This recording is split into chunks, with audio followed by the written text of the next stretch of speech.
Picture yourself from the main gates of Albert Park, turn your pony and trap right and guide it a short distance over the uneven ground of a farm track.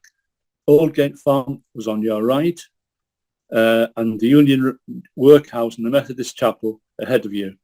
And there was the Paradise Mission.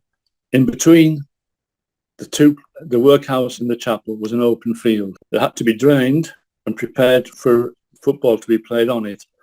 And this was going to be the home of Middlesbrough Ionopolis. And it was the start of the rivalry between the amateurs and the professionals.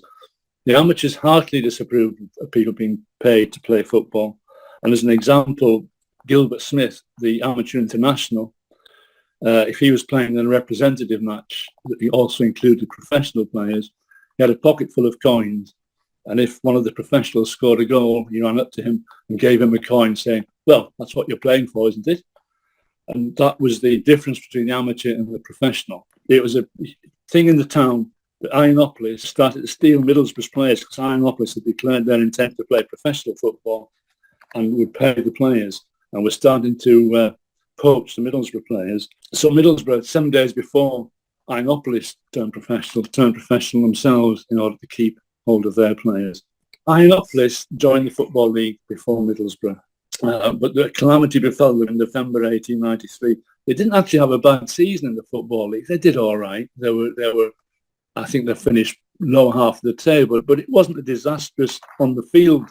They couldn't afford to carry on. One of the reasons being they'd been beaten 6-2 by Grimsby Town at the Paradise Ground, and they blamed Middlesbrough for their unsportsmanlike behaviour in arranging a game against Auckland at Linthorpe Road on the same day.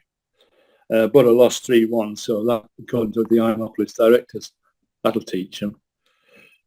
Then in the midst of all this disgruntlement, the weather turned on Middlesbrough Ionopolis. And the Athletic News, the 20th of November 1893, had a neat way of describing what happened.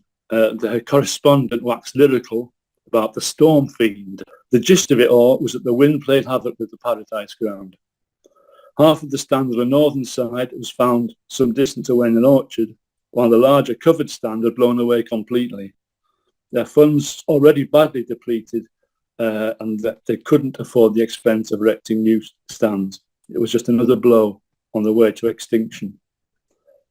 The last rites of Middlesbrough Ionopolis were performed in June 1894, and although there was an attempt to ground share with Middlesbrough Linthorpe Road, Middlesbrough refused because they were not, and it has to be said, they were not friendly rivals.